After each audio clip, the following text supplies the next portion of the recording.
Hi brothers and sisters, എല്ലാവർക്കും നമസ്കാരം. നമ്മൾ ഇന്ന് കാണാൻ പോണത് ശിവമഹാപുരാണമാണ്. എന്തുകൊണ്ട് ശിവമഹാപുരാണം നമ്മളിവിടെ കാണുന്നു? ശിവമഹാപുരാണം എന്തുകൊണ്ടിടണമെന്ന് വെച്ചാൽ, ഇപ്പോൾ പ്രഭാസിൻ്റെ കൽക്കി ഇറങ്ങിയില്ലേ, കൽക്കി 2898 AD. അതിറങ്ങിയപ്പം തിയേറ്ററിൽ നിന്ന് സിനിമ കണ്ട് ഇറങ്ങിയിട്ട് ഞാനും അമ്മയും അനിയനും കൂടെ അതിനെക്കുറിച്ച് ഡിസ്കസ് ചെയ്തുകൊണ്ട് വരികയായിരുന്നു.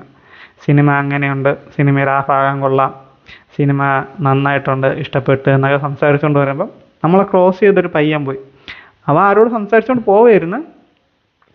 അപ്പോഴാണ് അവൻ പറയണ, എനിക്ക് രാമായണത്തിൽ ആ ഭാഗം മനസ്സിലായില്ല എന്ന്. ആഹാ, രാമായണത്തിൽ ആ ഭാഗമോ?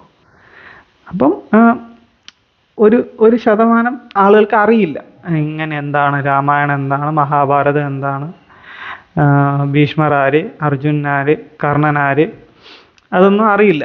അപ്പോൾ അങ്ങനെ അറിഞ്ഞുകൂടാത്തവർക്ക്, അറിയാൻ താല്പര്യമുള്ളവർക്ക് കാണിച്ചു കൊടുക്കുക. അതാണ് ഇപ്പോൾ മെയിൻ ഗോളായിട്ട് ഞാൻ ഇവിടെ എടുത്തേക്കണേ. ആദ്യം ഇപ്പോൾ ശിവമഹാപുരാണം കാണിക്കും. ശിവമഹാപുരാണം 62 എപ്പിസോഡുണ്ട്. ശിവമഹാപുരാണം ഇതിൽ ഇപ്പോൾ നമ്മൾ കാണാൻ പോണത് ഹിന്ദിയിലാണ്. അതിൻ്റെ ഓരോ എപ്പിസോഡ് 62 എപ്പിസോഡിൻ്റെയും അവസാനം ഞാൻ അതിൻ്റെ രത്നച്ചുരുക്കം പോലെ പറഞ്ഞു തരാൻ ശ്രമിക്കുന്നതായിരിക്കും. ഇടയ്ക്ക് കട്ട് ചെയ്ത് പറഞ്ഞു കഴിഞ്ഞാൽ എൻ്റെ ആ ഒരു കണ്ടുകൊണ്ടിരിക്കണ എൻ്റെ ആ ഫ്ലോ അങ്ങ് പോകും. അതുകൊണ്ട്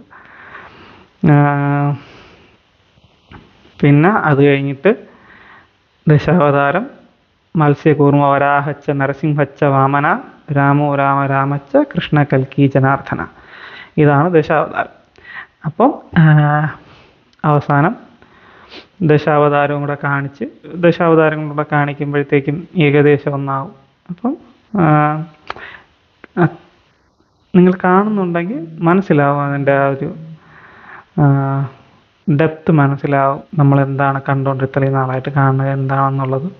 ഒരു ഡിഫറെൻ്റ് തോട്ട് നമ്മളിപ്പോൾ കണ്ടുകൊണ്ടിരിക്കുന്ന ആ ഒരു കാഴ്ചയിൽ നിന്ന് വേറിട്ടൊരു ചിന്താഗതി ഉണ്ടാവാൻ സഹായിക്കും അത്. സോ അതിന് വേണ്ടിയിട്ടൊരു ശ്രമമാണ് ശിവമഹാപുരാണം. കാണാൻ താല്പര്യമുള്ളവർ കാണുക. അതായത് പുരാണങ്ങളെക്കുറിച്ച് അറിയാൻ താല്പര്യമുള്ളവർ കാണുക. അറിയാൻ താല്പര്യമുള്ള, നിങ്ങൾക്ക് അറിയാമെന്നുള്ള ആരെങ്കിലും ഉണ്ടെങ്കിൽ ഷെയർ ചെയ്ത് കൊടുക്കുക. പിന്നെ 1500 സബ്സ്ക്രൈബേഴ്സ് ലക്ഷ്യത്തിൽ ഇപ്പം 55 സബ്സ്ക്രൈബേഴ്സ് ആയിട്ടുണ്ട്. 55 പേർക്ക് നന്ദി. ഇനി സബ്സ്ക്രൈബ് ചെയ്യുക. ഇനിയും സബ്സ്ക്രൈബേഴ്സ് ഉണ്ടാവട്ടെ എന്ന് പ്രാർത്ഥിക്കുന്നു. നിങ്ങൾക്ക് ഇഷ്ടപ്പെട്ടെങ്കിൽ ലൈക്ക് ചെയ്യുക, കമൻറ്റ് ചെയ്യുക. എന്തെങ്കിലും അറിയാനുണ്ടെങ്കിൽ ചോദിക്കുക. Just ask. So thank you. നമുക്ക് വീഡിയോയിലേക്ക് പോവാം. महाप्रलय के पश्चात सृष्टि की उत्पत्ति से पूर्व सर्वत्र अंधकार था. केवल शेष थी सदाशिव की ज्योति.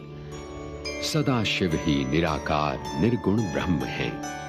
उनकी ही कामना और संकेत से सृष्टि का निर्माण होता है तथा अंत में सदाशिव की इच्छानुसार सृष्टि महाप्रलय में लीन हो जाती है. सृष्टि की रचना से पूर्व यही ज्योति स्वरूप सदाशिव लिंगाकार रूप धारण करते हैं.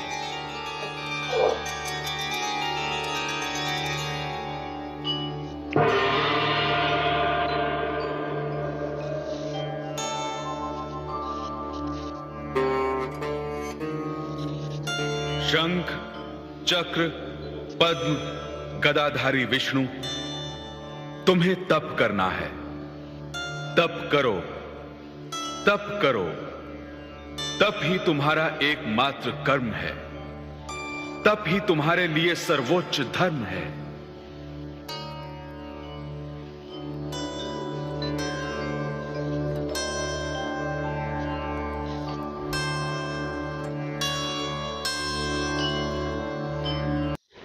ലോകം നശിച്ചതിന് ശേഷം ഒരു അഗ്നിജ്വാല മാത്രമേ ശേഷിക്കുകയുള്ളൂ. അതാണ് ശിവൻ. അപ്പോൾ ശിവനിൽ നിന്ന് വീണ്ടും വിഷ്ണുവിൻ്റെ ഉത്ഭവം ഉണ്ടാകുന്നു. വിഷ്ണുവിനോട്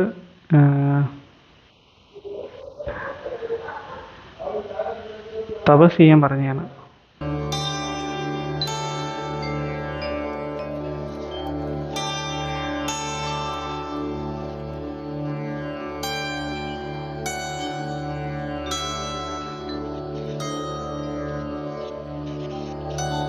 सदाशिव के तप में लीन विष्णु के संपूर्ण शरीर से जल धाराएं फूट पड़ी। ये ब्रह्म जल था। धीरे धीरे विष्णु के शरीर से निकला हुआ ब्रह्म जल शून्य के महासागर में परिवर्तित हो गया। तत्पश्चात सदाशिव ने विष्णुदेव को आदेश दिया, विष्णुदेव, अब तुम इस ब्रह्म जल में शयन करो तथा उत्पत्ति के आधार बनो।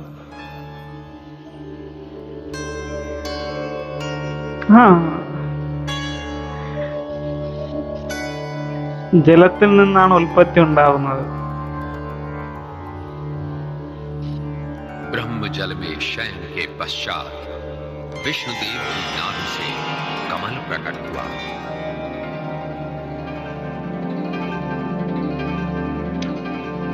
വിഷ്ണുവിന്റെ വയറ്റിൽ നിന്ന് താമര വന്നു.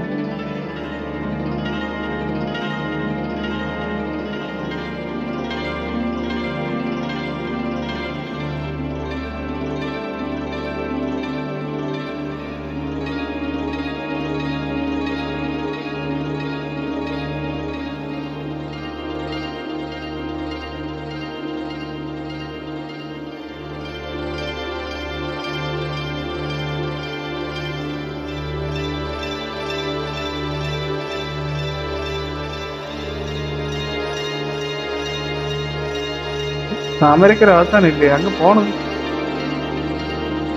ഇത്രയും ജലം ഉണ്ടായ വിഷ്ണു ഭഗവാന്റെ ദേഹത്ത് നിന്ന്.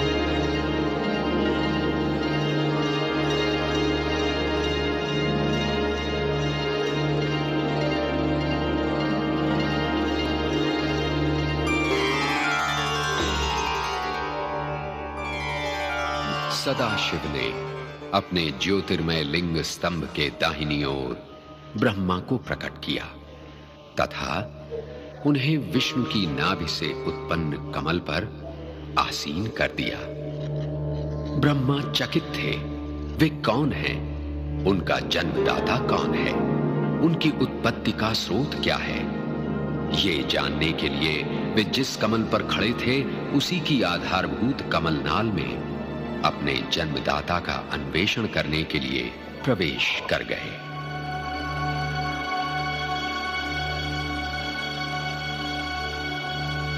अंत ग्राफिक आंकड़े। धीरे धीरे ब्रह्मदेव नीचे की ओर गमन करके उस कमलनाल के अंत की ओर जाने का प्रयास करते हैं।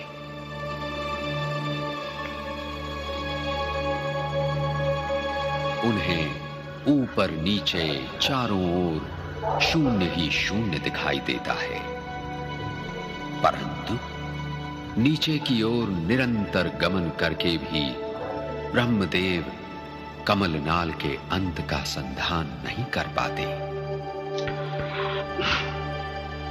उस अंतहीन कमलनाल में वे युग युगों तक भ्रमण करते रहते हैं, परंतु उन्हें अपने सर्जक के दर्शन नहीं होते।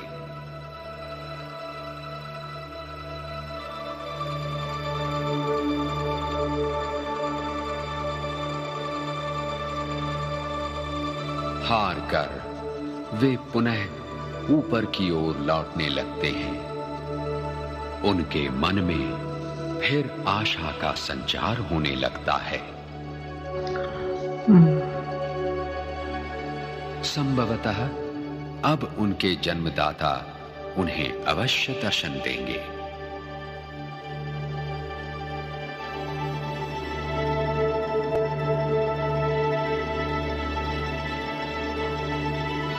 परंतु उनकी आशा पूर्ण नहीं होती।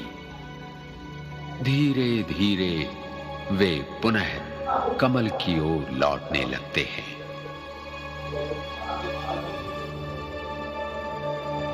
अपने सर्जक का पता लगाने की ब्रह्मा की अन्वेषण यात्रा असफल सिद्ध होती है।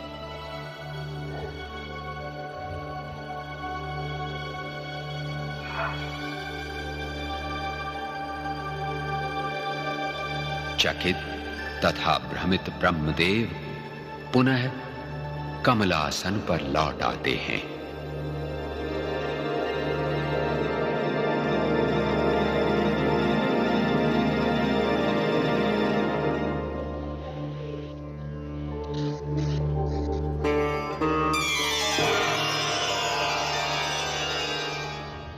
आप कौन हैं?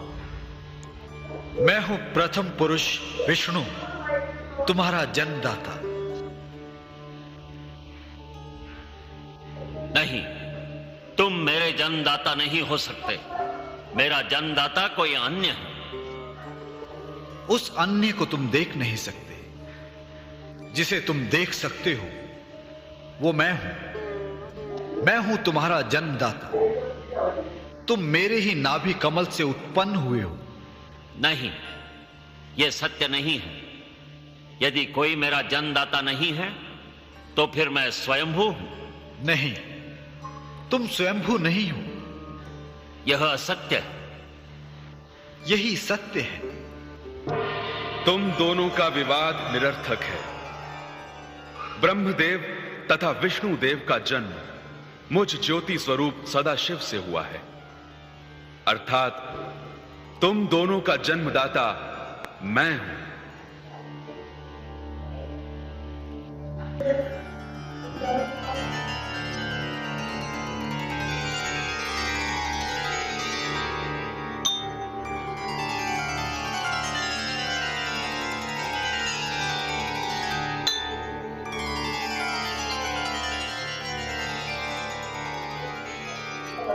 अ, उ, म, इन 3 अक्षरों द्वारा मैं ही व्यक्त होता हूं। शब्दमय ब्रह्म रूप ओम ही मेरा मूल स्वरूप है। इसी ओम में समस्त ब्रह्मांड समाया हुआ है। बिंदु एवं नाद रूप में निर्गुण हूं तथा प्रणव रूप में मैं सगुण हो जाता हूं। मुझ सदाशिव को प्राप्त करने का एकमात्र साधन ओम ही है। संसार का समस्त ज्ञान विज्ञान मुझ प्रणव रूप में ही समाहित है। यही ओम मेरा सनातन प्रतीक है। शिव के प्रतीक ओम में से सर्वप्रथम चंद्र प्रकट हुआ, जो शिव के मस्तक की शोभा बना। डमरू, जो शिवनाद का सर्जक एवं नटराज शिव का प्रमुख वाद्य है। त्रिशूल, जो संसार की दुष्ट शक्तियों का नाश करने वाला शिव का प्रमुख अस्त्र है। नाग, विषधर नाग शिवकंठ की शोभा बनकर विष प्रभाव का अंत करते हैं। शिव अंगों की शोभा बढ़ाने वाली अक्षमाला शरीर ताप पर नियंत्रण करती है। त्रिपुंड, ब्रह्मा विष्णु महेश तीनों शक्तियों का प्रतीक शिव के ललाट की शोभा बना। त्रिनेत्र, शिव के मस्तक पर विराजित ये असाधारण नेत्र शिव की संहारक शक्ति का प्रतीक है। ब्रह्मदेव, अब तुम्हें सृष्टि की रचना करनी है। जो आज्ञा सदाशिव। विष्णुदेव, ब्रह्मदेव द्वारा रचित सृष्टि का तुम्हें पालन करना है। आपकी आज्ञा शिरोधार्य है सदाशिव।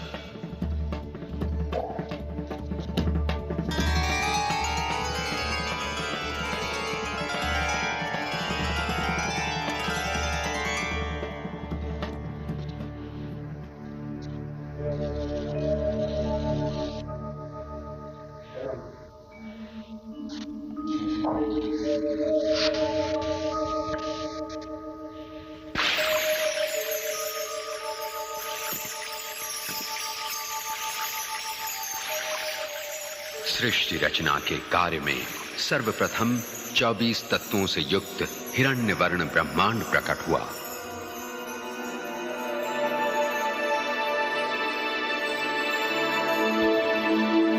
उस ब्रह्मांड में चेतना जागृत करने के लिए भगवान विष्णु उसमें समाहित होकर सर्वत्र व्याप्त हो गए।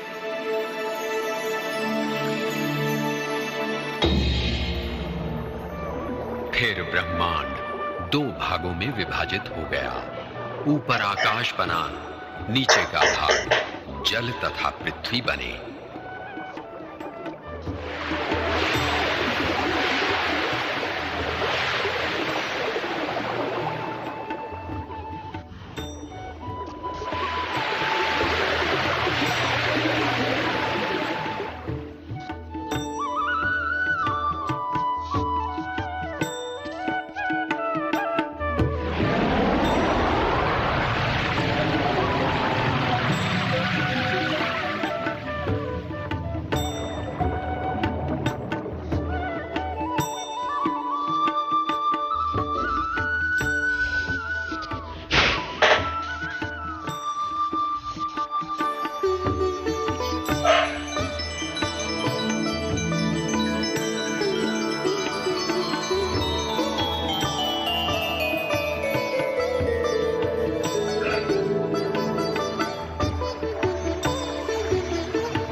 अपनी इस रचना से ब्रह्मदेव संतुष्ट न थे। उन्होंने चिंतन किया। उस चिंतन के फलस्वरूप उनके मस्तक से 4 मानस पुत्र उत्पन्न हुए।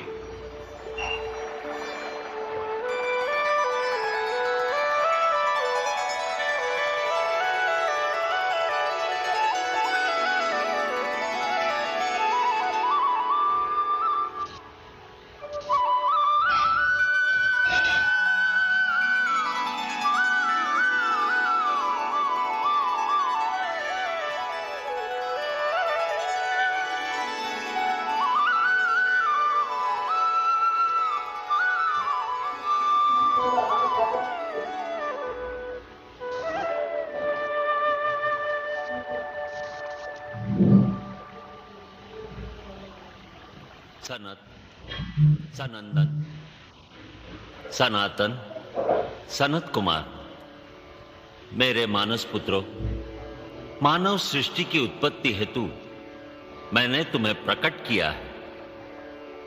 परमपिता, हमें क्षमा करें। हम चिंतन द्वारा आपके मस्तक से प्रकट हुए हैं। यह कार्य हमसे नहीं होगा। हम सदा ब्रह्म चिंतन में लीन रहना चाहते हैं। वैराग्य ही हमारा धर्म एवं कर्म है।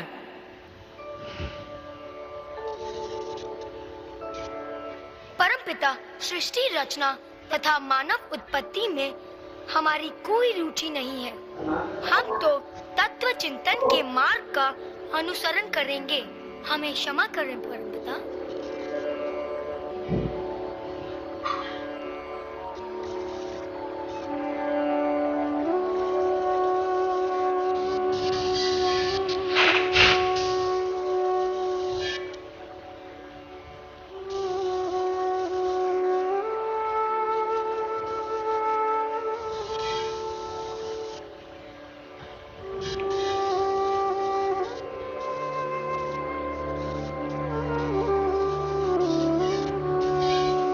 अपने इन 4 मानस पुत्रों की वैराग्य वृत्ति देखकर ब्रह्मा को निराशा हुई।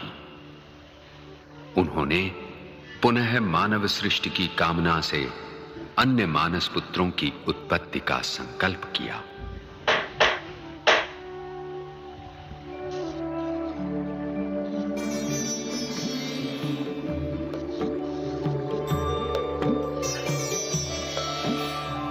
प्रजापति ब्रह्मा ने अपने नेत्र द्वारा प्रथम मानस पुत्र मरीचि को सृष्टि रचना के उद्देश्य से उत्पन्न किया।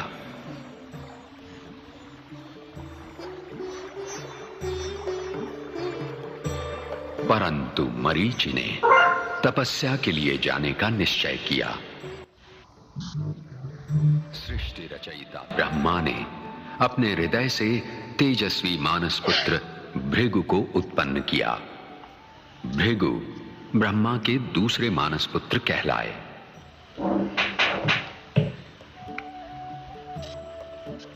ये भी तपस्या के लिए चले गए।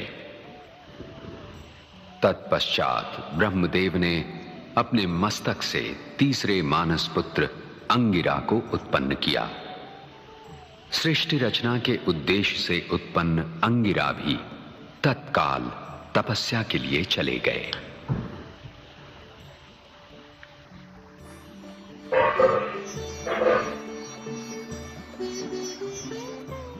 परमपिता ब्रह्मा ने व्यान वायु द्वारा अपने चौथे मानस पुत्र पुलह को उत्पन्न किया।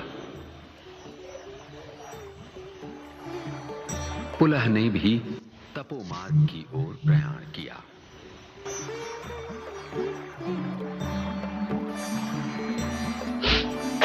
तदनंतर प्रजापति ब्रह्मदेव ने अपान वायु द्वारा अपने पांचवें मानस पुत्र पुलस्त्य को उत्पन्न किया। പുലസ്ത്യനാണ് രാവണന്റെ മുത്തച്ഛൻ. पुलस्त्य ने भी तप का मार्ग अपनाया।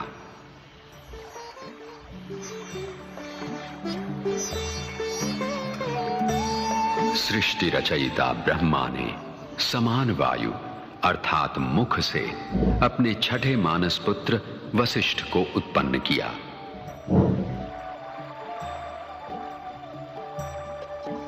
वशिष्ठ ऋषि ने भी अपने अग्रजों का अनुसरण किया।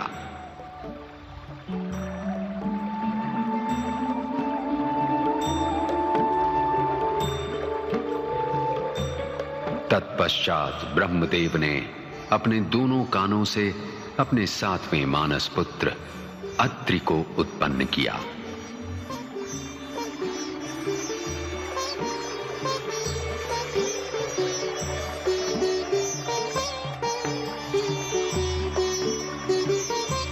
अत्रि ऋषि का मन भी तपस्या की ओर उन्मुख था।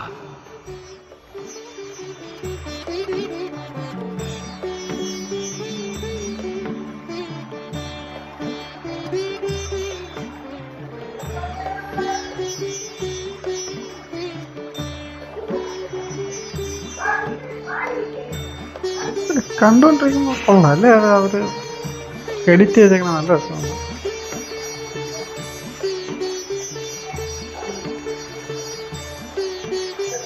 अपने मानस पुत्रों को सृष्टि कामना से विरक्त होते देखकर ब्रह्मदेव पुनः चिंतित हुए। वे असमंजस में थे कि मानस पुत्रों में अब किन्हें उत्पन्न करें जो उनका कार्य सिद्ध कर सकें। चिंतन करने पर उन्हें भक्ति भावना के अग्रदूत नारद तथा प्रजापालक का कर्तव्य वहन करने वाले दक्ष प्रजापति को उत्पन्न करने की प्रेरणा मिली। प्रजापति दक्ष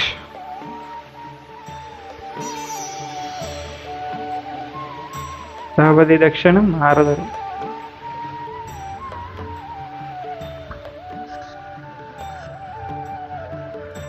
वत्स नारद, तुम भक्ति स्वरूप हो। संसार के प्राणियों में भागवत भक्ति का प्रसार करोगे, जिससे लोग धर्म भावना को अपनाएं तथा पाप कर्मों से बचे रहें। जीवन धन्य हुआ परमपिता। नारायण नारायण। मेरे लिए क्या आज्ञा है परमपिता? पुत्र दक्ष, तुम प्रजापति की भावना से प्रजा का पालन करोगे। जो आज्ञा परमपिता।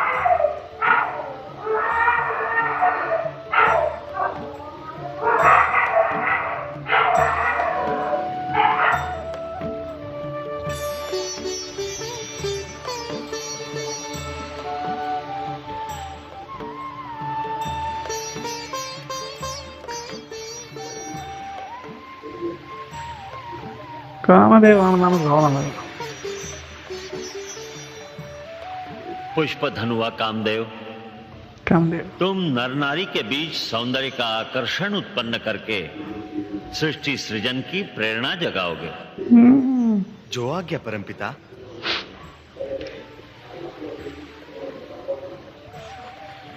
ഇംഗ്ലീഷിൽ പറഞ്ഞ കുപ്പിട്ട്. ओम नमः शिवाय।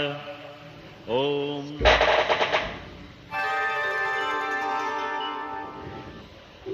ज्योति स्वरूप सदाशिव, आपकी आज्ञा का पालन करते हुए मैंने सृष्टि की रचना तथा मानस पुत्रों की उत्पत्ति की, परंतु सृष्टि का रचनाकार बनकर भी मैं अपने लक्ष्य में सफल नहीं हो पा रहा हूं। कृपया मेरा मार्ग प्रशस्त कीजिए परमेश्वर।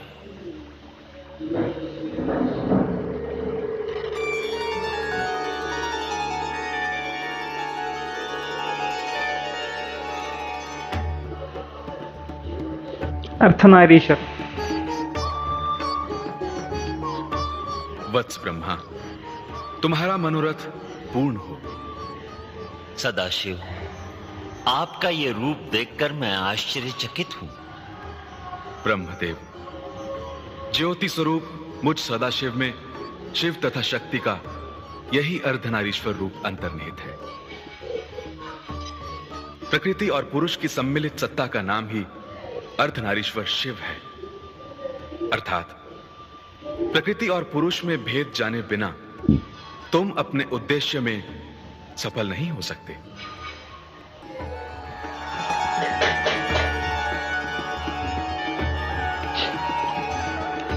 സ്ത്രീയും പുരുഷനും ഒന്നാണ്.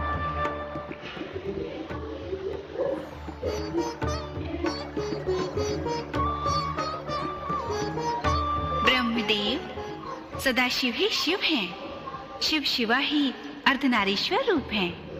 अभिन्न होते हुए भी संसारियों के सम्मुख लीला करने के लिए शिव तथा शक्ति भिन्न रूप में दिखाई देते हैं। ब्रह्मदेव, शिव की इच्छा तथा आज्ञा से ही आवश्यकता अनुसार शिव शक्ति അടിപൊളിയാണ്. अवतार धारण करती है। ശിവന്റെ കഴുത്തിൽ പാമ്പുണ്ട്. सदा शिव की ഒറിജിനലാണ്. सर्जरी है। परंतु शिव शक्ति की अभिन्नता में भिन्नता का रहस्य सामान्य संसारियों की समझ में कैसे आएगा प्रभु? എന്താ वही लीलाएं करने के लिए ही तो हमने आपको सृष्टि रचना तथा विष्णुदेव को सृष्टि पालन का आदेश दिया है। ब्रह्मदेव, तो अब वे लीलाएं प्रारंभ कीजिए सदाशिव। जगतवासियों के कल्याण के लिए सगुण रूप धारण करके धर्म, ज्ञान तथा कर्तव्य का आदर्श प्रस्तुत कीजिए परमेश्वर। ब्रह्मदेव की प्रार्थना स्वीकार कीजिए प्रभु। तथास्तु। ब्रह्मदेव, हम रुद्र अवतार धारण करके कैलाश पर प्रकट होंगे। कैलाश पर ही क्यों प्रभु? इसलिए कि संसार के सम्मुख घोर तपस्वी तथा महायोगी का आदर्श प्रस्तुत करना चाहता हूं। ऐसा योगी जो वैराग्य की भावना के साथ शरीर पर शव भस्म लगाकर संसार को नश्वरता का संदेश दे, वाघंबर पहनकर आदि देवता का रूप धारण करके हिम मंडित कैलाश पर रहकर शीतल वातावरण में अविचल योग समाधि लगाए। माता शक्ति, आप अपनी लीला कब प्रारंभ करेंगी? मनुष्य मात्र के समक्ष नारी का आदर्श प्रस्तुत करने के लिए शक्ति का नारी रूप में अवतार लेना आवश्यक है। शिव के रुद्र रूप की सहचरी बनने के लिए मैं नारी अवतार धारण करूंगी। कब, कहां, ये भी बताने की कृपा कीजिए माता। ब्रह्मदेव, आपकी मनोकामना पूर्ण करने के लिए मैं शिव की आज्ञा लेकर आपके मानस पुत्र दक्ष प्रजापति की कन्या के रूप में जन्म लूंगी। अब आप अपना अपूर्ण कार्य पूर्ण कीजिए। मैं धन्य हुआ माता।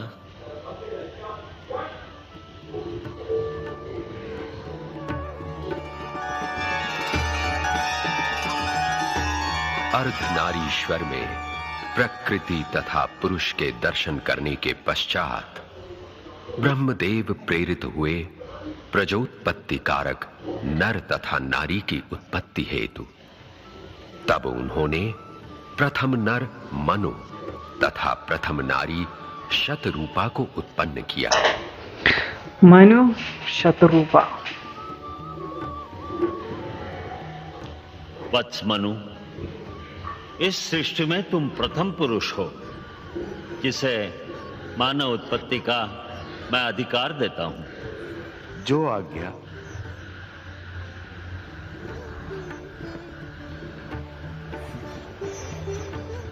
शत्रुपा, इस सृष्टि में तुम प्रथम नारी हो। तुम्हें मानव उत्पत्ति में मनु को सहयोग देना होगा। आपकी आज्ञा शिरोधार्य है परमपिता।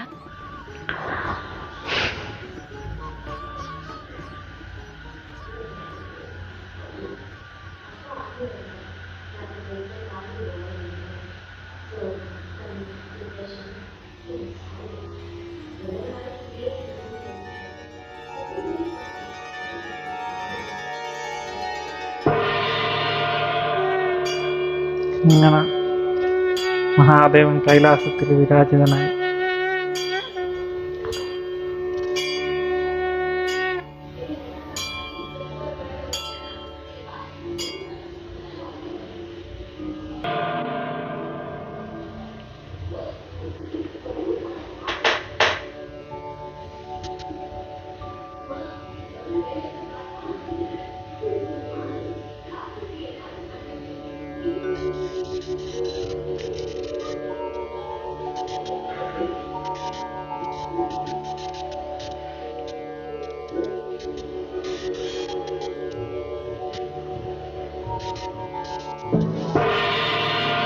ഭൂതഗണങ്ങൾ.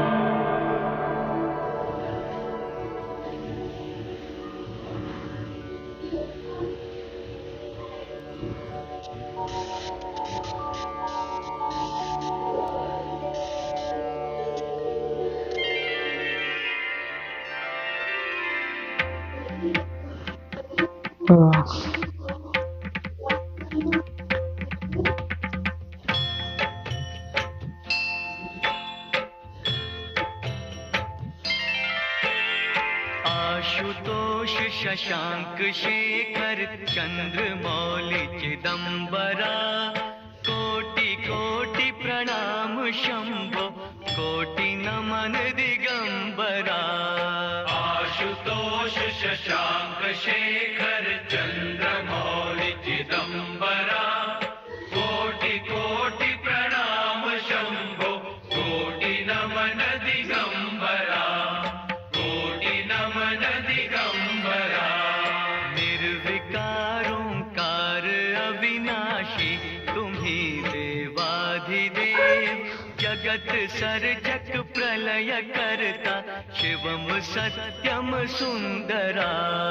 निर्विकार ओंकार अविनाशी तुम्ही देवाधिदेव जगत सर्जक प्रलय करता शिवम सत्यम सुंदरा शिवम सत्यम सुंदरा।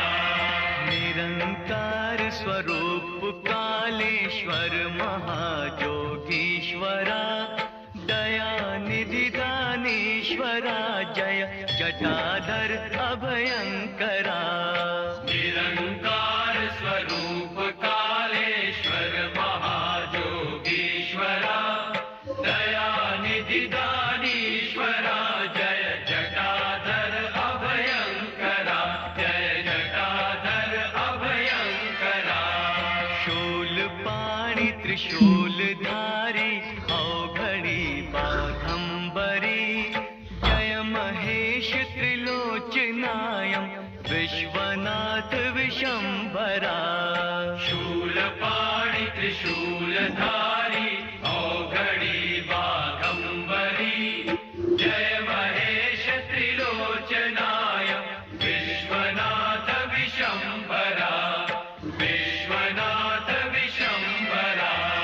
नाथ नागेश्वर हरो हर पाप शाप अभिशाप तम महादेव महान बोले सदा शिव शिव शंकरा। नाथ नागेश्वर हरो हर पाप शाप अभिशापतम। महादेव महान भोले सदा शिव शिव शंकरा। सदा शिव शिव शंकरा। जगतपति अनुरक्ति भक्ति सदैव तेरे चरण हो। क्षमा हो अपराध सब जय जय जयति जगदीश्वरा। जगतपति अनुरक्ति भक्ति सदैव तेरे शरण हो। क्षमा हो अपराध सब जय जय जयति जगदीश्वरा। जय जय जयति जगदीश्वरा। जन्म जीवन जगत का संताप ताप मिटे सभी। ओम नमः शिवाय मन जपता रहे पंचाक्षरा। जन्म जीवन जगत का संताप ताप मिटे सभी। ओम नमः शिवाय मन जपता रहे पंचाक्षरा। जपता रहे पंचाक्षरा। आशुतोष शशांक शेखर चंद्रमौलि चिदंबरा। कोटि कोटि प्रणाम शंभो कोटि नमन दिगंबरा। कोटि नमन दिगंबरा। कोटि नमन दिगंबरा। कोटि नमन दिगंबरा। कोटि नमन दिगंबरा। कोटि नमन दिगंबरा। അപ്പോൾ അങ്ങനെ ശിവമഹാപുരാണിൻ്റെ ഫസ്റ്റ് എപ്പിസോഡ് കഴിഞ്ഞേക്കാണ്. ഫസ്റ്റ് എപ്പിസോഡിൽ തുടക്കത്തിൽ പ്രളയം വന്ന് സർവ്വതിലും നശിച്ചതിന് ശേഷം സദാശിവൻ എന്നൊരു ജ്യോതി സ്വരൂപം മാത്രമായിട്ട് ഒരു ദീപം മാത്രമായിട്ട് ശേഷിക്കും. ദീപത്തിൽ നിന്ന് ആദ്യം വിഷ്ണു ഭഗവാൻ ഉണ്ടാവും.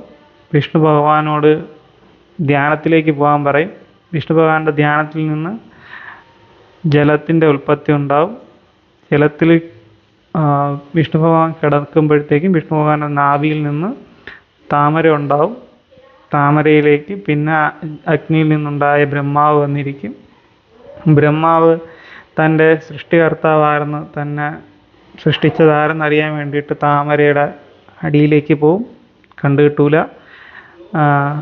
പിന്നെ തിരിച്ച് മേളിലോട്ട് വരുമ്പം വിഷ്ണു ഭഗവാൻ പ്രത്യക്ഷപ്പെട്ടിട്ട് പറയും, എന്നിൽ നിന്നാണ് നീ ഉണ്ടായതെന്ന് പറയും. അപ്പം അവർ തമ്മിലുള്ള തർക്കത്തിൽ ശിവഭഗവാന്റെ അശരീരി കേൾക്കും. അതിൽ രണ്ടുപേര് എൻ്റെ ഉൽപ്പത്തിയാണ്. ബ്രഹ്മാവിന് സൃഷ്ടിക്കാനും വിഷ്ണു ഭഗവാന് ബ്രഹ്മാവ് സൃഷ്ടിച്ചതിനെ രക്ഷിക്കാനുമുള്ള ചുമതലകൾ നൽകും. ബ്രഹ്മാവ് ആകാശം ഭൂമി എല്ലാത്തിനെയും സൃഷ്ടിച്ചതിന് ശേഷം ആദ്യം മാനസപുത്രന്മാർ ജനിക്കുമ്പോഴത്തേക്കും മാനസപുത്രന്മാർക്ക് തപസ് ചെയ്യാനാണ് താല്പര്യം. അവർ തപസ്സിലേക്ക് പോവും. മനുവിൻ്റെ ഭാര്യയായിട്ട് ശത്രുപയും സൃഷ്ടിക്കുന്നത്. പ്രഥം ആദ്യത്തെ മനുഷ്യൻ മനു, ആദ്യത്തെ സ്ത്രീ ശത്രുപ. പിന്നീട് ശിവൻ കൈലാസത്തിൽ വന്നിരിക്കുകയാണ്. അതോടെ ഫസ്റ്റ് എപ്പിസോഡ് കഴിഞ്ഞു. ശിവൻ കൈലാസത്തിൽ വന്നിരുന്ന ശക്തി ദക്ഷൻ്റെ മകളായിട്ട് ജനിക്കാൻ പോവുകയാണ്. അതിന് സെക്കൻഡ് എപ്പിസോഡിലായിരിക്കും. നമുക്ക് സെക്കൻഡ് എപ്പിസോഡിൽ കാണാം.